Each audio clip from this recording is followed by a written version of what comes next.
That's not your toothbrush. That was the first thing I said after 492 days of silence.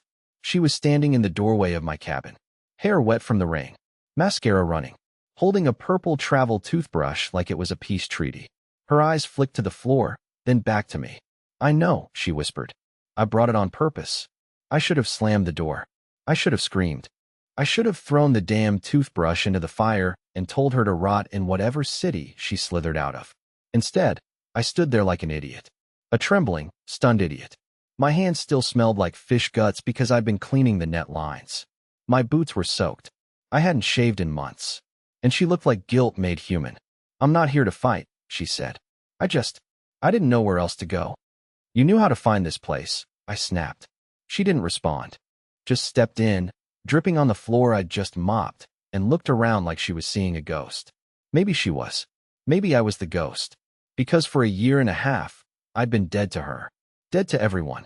And I liked it that way. Until now. You said you'd never come here. I muttered, voice cracking. I lied, she said, eyes watering. You did too. You said you'd always love me. My stomach turned. You slept with him in our bed. Her face twisted like the words punched her. You threw your ring in my soup. I know. You told your mother I was emotionally forgettable. I was angry. You hid plane tickets, pretended you had work trips, and left sticky notes on your panties so he'd know they were his favorite. Now she was crying. You don't get to cry here, I said coldly. This cabin is tear-free, misery exclusive, members only. She stepped closer, reaching out, but I backed away. I could still hear it. That voicemail.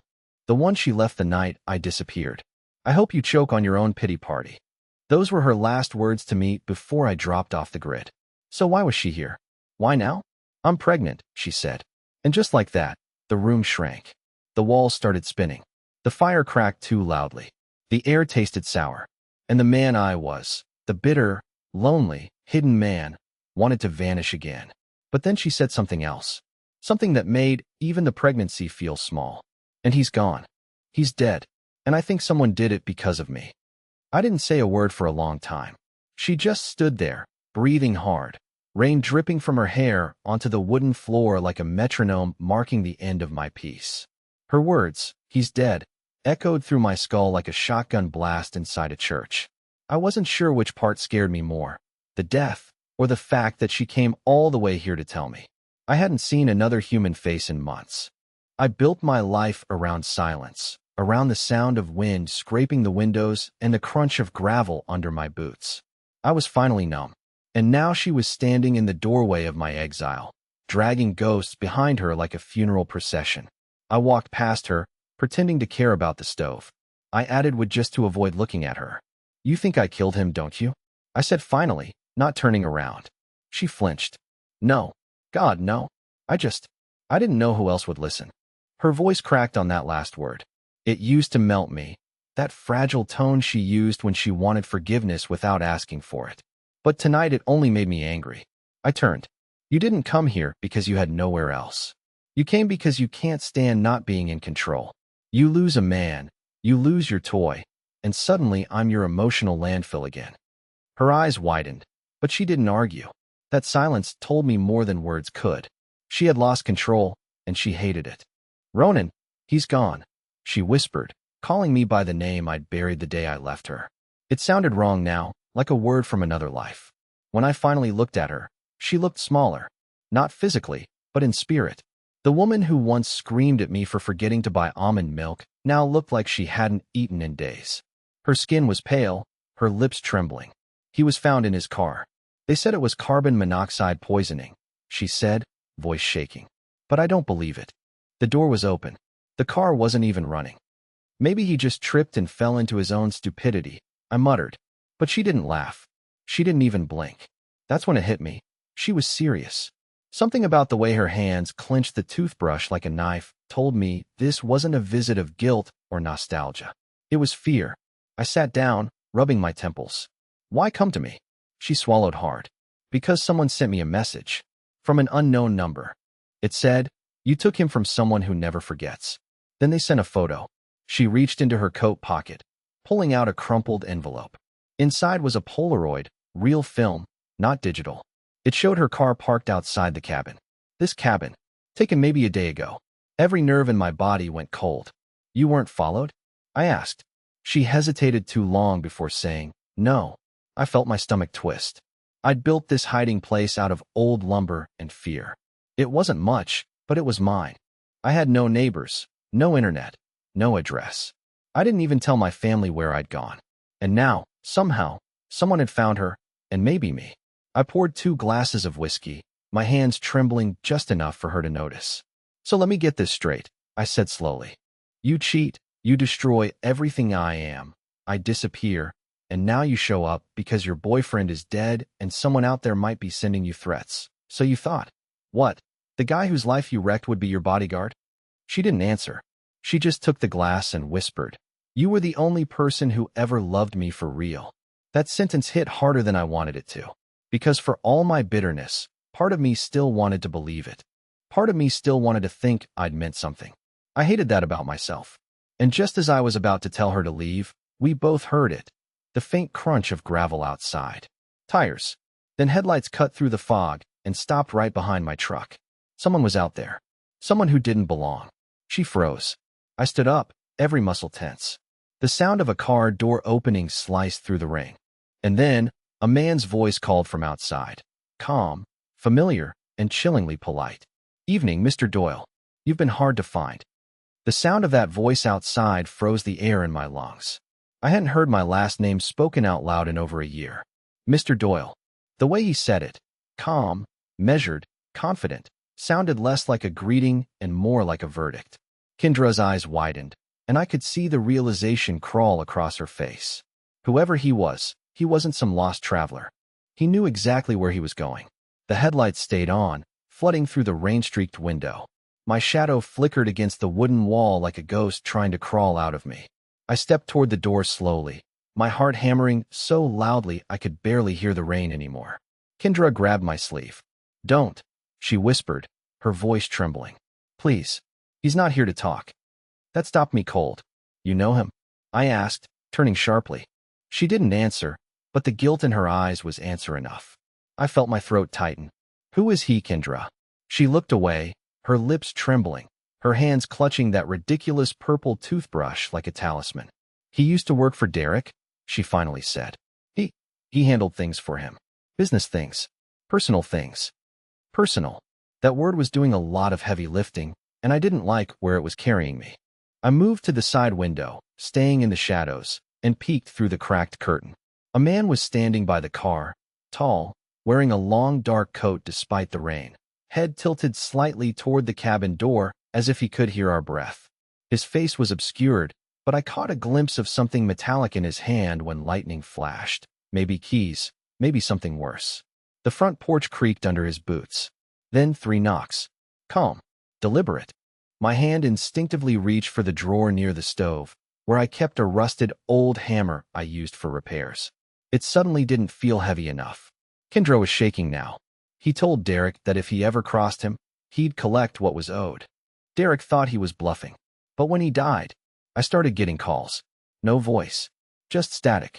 And then that photo. She was whispering like every word might summon him closer. The knocks came again, louder this time. Mr. Doyle, the man said, his tone still polite, almost casual. I don't intend to come in uninvited, but I do need a word. There was something terrifying about how calm he sounded. No anger, no threat in his voice, just certainty, like he already owned the outcome. I looked back at Kendra. If this is what I think it is, he's not here for me. He's here for you. She shook her head violently. No, Ronan, you don't understand. He blames you. He thinks you took something that belonged to Derek. My mind was spinning. Took what? Before she could answer, a beam of light swept across the room. He was peering in through the window. I ducked instinctively, pulling her down with me. The floorboards were cold against my palms, my pulse hammering in my ears. The man's silhouette passed by the window once, twice, then stopped. And then I heard the latch click. The front door wasn't locked.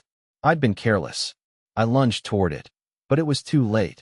The door swung open, and rain blew inside. The man stepped through the threshold like he'd been here before. He wasn't carrying a weapon, at least not visibly, but there was something worse than a gun in his expression. That calmness again. That eerie, patient calm that comes from people who have already made peace with what they're about to do. He looked straight at me, not even glancing at Kendra. "You were supposed to stay gone," he said softly. "Now you've made this complicated." I felt my throat dry up. "Who the hell are you?" He smiled faintly. "Let's just say I represent unfinished business." His gaze flicked toward Kendra, and she made quite a mess. Before I could speak, she whispered something I barely caught, something that made my skin crawl. "I told him you'd never find out," she said. "I promised." The man tilted his head, amused. "Oh, he's going to find out tonight." I didn't know what scared me more, the stranger in my house, or the fact that Kendra was shaking her head, tears streaming down her face, whispering, "I'm so sorry, Ronan. I should have told you. He's not the only one looking for us." And outside, through the howling wind, another car door slammed. The moment that second car door slammed, something shifted inside me.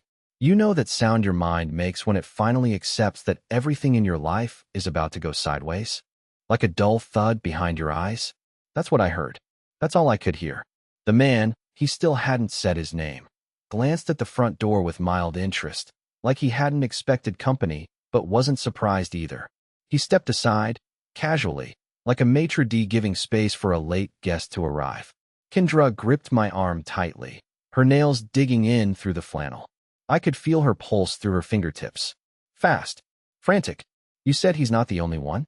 I asked her quietly, already knowing I wasn't going to like the answer. She hesitated. Then, barely louder than the rain, "I thought I lost her. I really thought she gave up." Her. Not him. Her. The door didn't knock this time. It opened. A woman stepped through. Short, dark coat, soaked sleeves. Blonde hair twisted up under a black scarf. Red lipstick. Her heels clicked against my old wooden floor like a countdown. She didn't even flinch at the man already inside. Instead, she looked right at Kendra. "You always did run to someone else when things got messy," the woman said. Her voice was smooth, practiced, the kind of voice you'd hear behind closed doors in a courtroom or a confession booth. Kendra froze. "Mariel," she breathed. Mariel. I had never heard that name in my life, but something about the way she stood, the coiled calmness, the way her eyes scanned the room like she was choosing which of us to skin first, told me she was more dangerous than the man who walked in before her. Mariel walked to the fireplace like she lived here. She held her hands out to the flames, warming them. "So this is the man you broke everything for," she said without turning around. I stepped in front of Kendra instinctively. "Okay," I said, heart pounding. "Someone explain. Now." The first man, still silent, watched Mariel closely now, like he hadn't been expecting her either. "Not here. Not yet." Something in his posture shifted. Slight tension. Kendra finally spoke, her voice cracking. "Mariel and I, we were involved. Before Derek. Before all of this." I blinked. "You mean like?"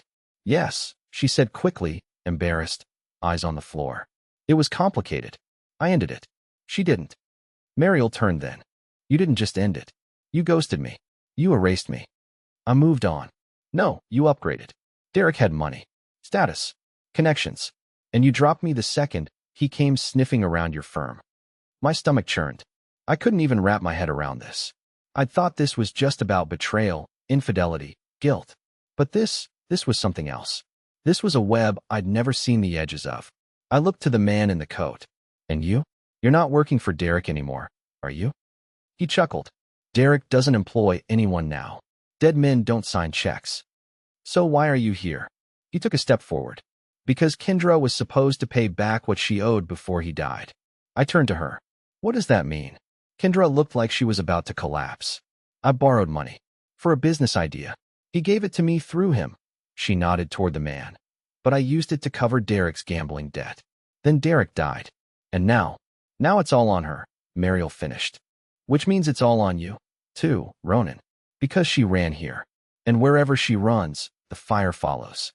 Outside, another car door slammed. A third. My vision blurred.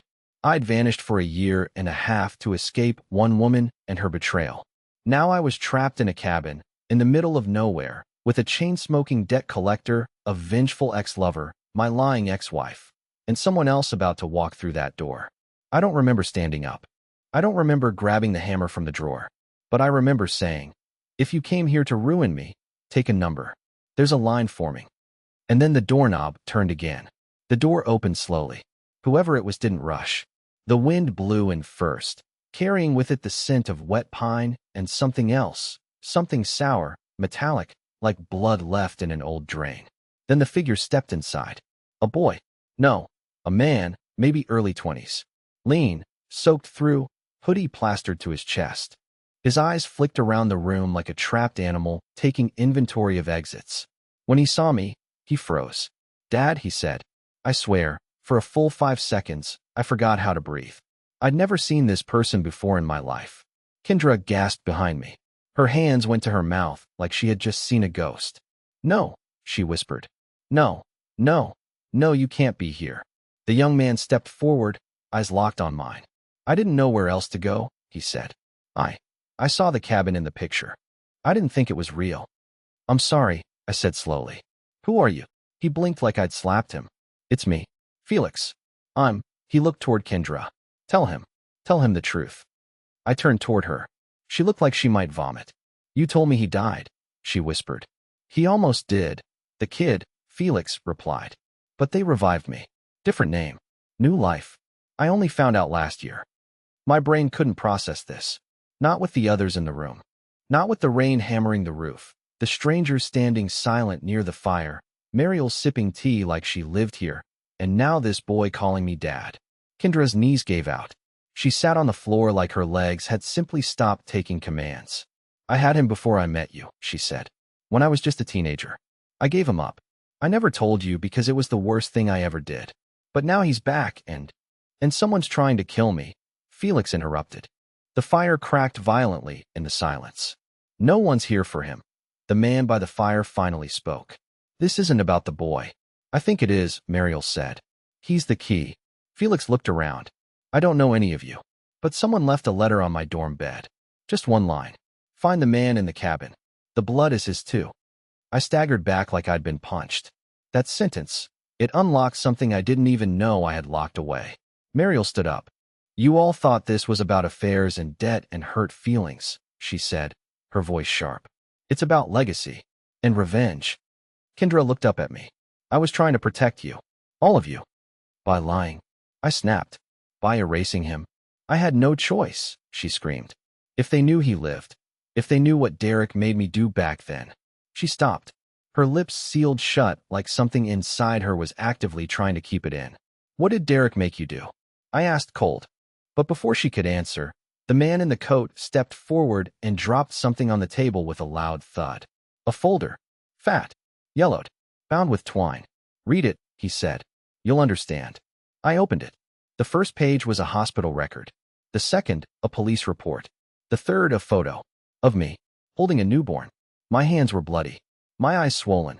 And someone had written in thick red marker across the bottom. "Only the dead forget." I looked up, shaking. Kendra was sobbing now. Mariel was already walking toward the door. And Felix? He just stared at me like he wasn't sure whether to run or embrace me. Outside, the wind howled. And somewhere far in the woods, a second cabin light turned on. Someone else was here. Watching. Waiting. The light in the woods wasn't a porch lamp. It flickered, orange and twitching, unnatural. I knew instantly it wasn't someone simply lighting a cigarette or turning on a car. This was a signal. A warning. A flare in the dark. Felix stepped back toward the door like he was going to run out into it, but I grabbed his arm. "You don't go out there. Not unless you want to disappear for good." Mariel had already moved to the window, parting the curtain just enough to peek out. Her face tightened. "It's her," she said coldly. "It's the one who never left. The one Kendra should have never crossed." Kendra looked like a corpse. Her lips were white, her arms limp at her sides. "I didn't know she'd follow me this far," she whispered, then turned to me, her voice trembling, finally cracking wide open. "Ronan, I need to tell you the truth. The real truth. About what happened with Derek. About what I did." "I'm listening," I said, not because I wanted to, God, I didn't, but because the cabin suddenly felt like it had become a confession booth in the middle of a war zone. She started slow, her words tumbling out like bricks being pried loose from a wall that had been holding back floodwater for too long. Derek never just worked in PR. That was a front. He was laundering money through fake firms. Offshore accounts. I didn't know at first. I just thought he was generous. He gave me seed money for my project. Let me use his network. But when I realized what he was doing, I tried to pull out. She laughed bitterly. He said I was too deep already. That I was his insurance policy. That if he went down, I'd go down with him. She looked at Felix. And when I found out you were alive, I knew what he would do. He would have used you too. So I lied. I buried you all over again. The young man stared at her like a child watching his house burn down. You faked my death, he asked. Again. She shook her head violently. No. I just erased you from everything. I changed names. Records. Paid off people who never asked questions. I was trying to protect you. You were trying to protect yourself, Mariel hissed. Don't spin it. But it was the man in the coat who said what chilled me most. She didn't just erase him. She offered someone else in his place. Kendra's eyes snapped toward him in panic. You said you wouldn't bring that up. I felt the floor tilt. What the hell does that mean? He looked at me with something almost like pity. Your name showed up on an old contract Derek made me sign. Not for money. For silence. It said if anything ever happened to him, I was to follow the trail of his greatest betrayal. And guess whose name was circled? He tossed a file onto the floor. The pages spilled out. Documents. Photos. Maps. There was even a copy of my birth certificate. You, he said. We're going to be the fall guy? For everything. I was speechless. I felt like a passenger watching my own life detonate in slow motion. She signed it, he added. Your loving wife signed the papers that would have sent you to prison in his place. She just didn't expect you to vanish before they could pin it on you. Kendra collapsed. No metaphor. Her knees gave out, and she hit the floor with a dead thud, sobbing into her hands. I was going to fix it, she moaned. I was going to make it right. The man in the coat turned toward the window, his voice low. Well, you're out of time. The light in the woods was gone. I didn't hear anything. No footsteps. No breathing. But I knew. Someone was already at the back door. And then came the sound that made my stomach cave in. A child's laugh. High-pitched. Twisted. Not from joy, but from madness. Felix backed into the corner. Mariel drew something from her coat. A small, sleek knife. Get to the cellar. I snapped, grabbing Kendra by the arm. All of you. Now. I'm not leaving you, Felix said. You're not protecting me. You're surviving, I shot back. Go. Mariel moved fast, helping Kendra to her feet while keeping one eye on the back of the cabin. The man didn't move, just stood there like he was waiting for something worse than death to come through that wall. And then I heard the first creak of the back door opening. I raised the hammer in my hand, heart ready to explode, and whispered to no one in particular. Whatever's coming through that door already knows who I am. The back door creaked like it hadn't been opened in years. It didn't swing or crash. It glided, slow and smooth, like whoever was entering knew every fiber of the house and wanted it to remember her. I could feel the air change before I saw her. It got colder, thick, like the oxygen had been replaced with something heavier. I gripped the hammer tighter.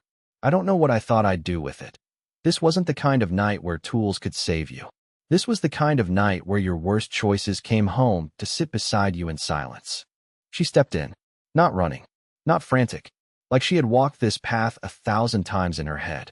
She wore a gray dress, long sleeves, tattered hem, bare feet. Her hair was soaking wet, stuck to her cheeks, her eyes wide and glassy. And her face, God, her face, I recognized it. Not from life, from a photograph.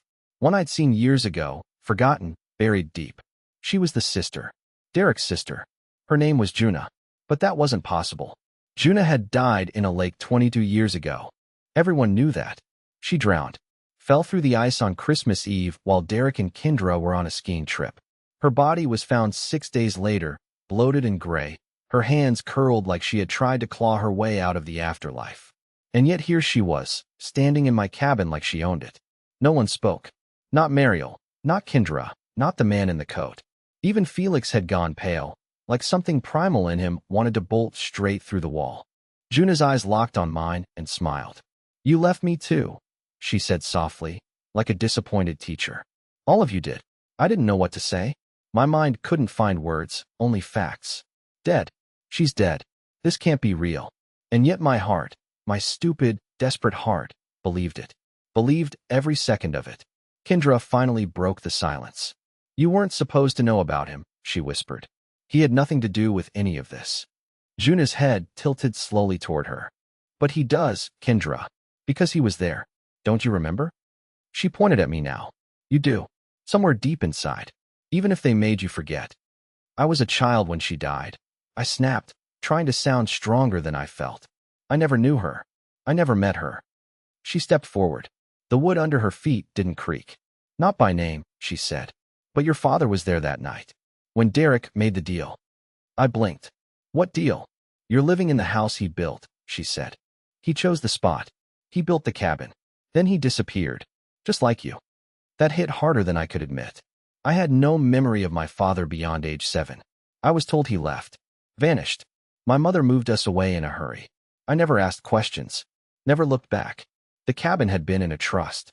I didn't even remember we owned it until I was too broken to live anywhere else. Mariel was shaking now. You said the deal died with Derek, she whispered. Juna smiled wider. Derek was the last living witness. He tried to escape it by giving up names. By trading loyalty for leverage. He thought giving me Ronan would pay his debt.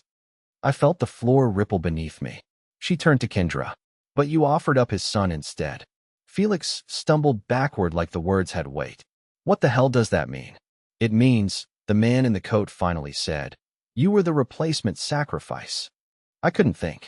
Couldn't breathe. All the timelines collided. Derek. The forged contracts. The folder. The hospital photos. The guilt Kendra carried like lead. The threats. The flare in the woods. The laughter. It wasn't about revenge. It was about balance. My father made a deal. Derek broke it. Kendra tried to erase it. And now the debt had come home. You're not Juna, I said suddenly. Not because I believed it, but because I had to say something. You're someone else. You're just playing dress up. Her eyes burned through me. No, she said, and her voice dropped into something that didn't sound like hers anymore. I'm what's left when people lie too long. She raised one hand slowly and pointed behind me. The boy has to choose. I turned to Felix. He was crying, fists clenched, face twisted in fear and fury. I don't understand any of this, he shouted. I didn't ask to be part of your past. You are the past, she said gently. You're everything they buried. Kendra ran to him, grabbing his face, sobbing into his shoulder. I'm so sorry. I didn't want this life for you. I thought I could outsmart it. You can't, Juna whispered. But he can. He can end it. And in that moment, I understood. It wasn't about running. It was about choosing who walks into the fire and who walks out. The room was frozen in time. The wind outside roared like it was trying to swallow the cabin whole. But inside, not a single soul moved. Juna stood motionless by the back door, her pale hand still extended toward Felix. Her words hung in the air like frost. He can end it. Felix's breathing was ragged, wild. His eyes bounced between me and her, confusion morphing into something deeper, resolve. He stepped forward. No, I said instinctively. I moved between them. You want someone? You take me. Felix grabbed my arm. I'm not a kid, Ronan. You don't get to throw yourself in front of everything anymore. He walked toward her. I couldn't stop him. Kendra tried, but her legs gave out again, and Mariel held her tight, tears sliding down both their faces. Felix stood face to face with Juna, barely inches apart. You said I could end it. So I will. But not the way you think. Juna tilted her head, curious. I'm not my mother, he said. I'm not Derek. I'm not him. He pointed at me without looking. I'm me, and I don't carry their lies. I don't carry their blood promises. I carry the truth. She didn't move, didn't blink. I choose to break this, he said. I choose to stop running. Then, without warning, he reached forward and hugged her. She stiffened, her eyes wide. Her arms, skeletal and trembling, hovered for a moment like she didn't know what to do. And then, slowly, she relaxed. She collapsed into him, shaking. The wind outside stopped. Instantly, as if someone had sucked the storm out of the sky. The lights flickered, and then she was gone. No sound, no scream. Just gone, like dust lifted into sunlight and forgotten. The room was dead silent. Felix turned to us, tears on his cheeks, but something peaceful in his eyes. It's done, he said. I didn't believe him, until I did. Because when I stepped outside moments later, the woods were still. The second cabin in the distance? Empty. No lights. No footprints. The car that brought her? Vanished. The nightmare was over.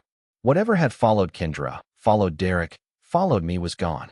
The man in the coat stepped out behind me, lit a cigarette, and for the first time, smiled.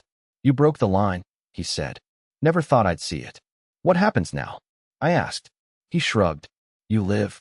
And then he walked into the trees, never looking back. 2 weeks later, we were still in the cabin. Not because we were hiding anymore, but because, for the first time, it felt like home. Mariel left the next morning, leaving behind only a note. Forgive doesn't mean forget, but it means free. Kendra and I didn't magically fall back in love, but we started talking, really talking. No lies, no filters. Felix decided to stay a while.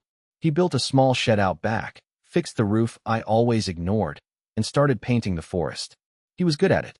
He'd never had a father, and I'd never had a son, but we were figuring it out. Some nights we still hear whispers in the woods, soft and far away. But they don't scare us anymore. Because this time, we didn't run. This time we stayed. And for once in my life, I wasn't haunted. I was home.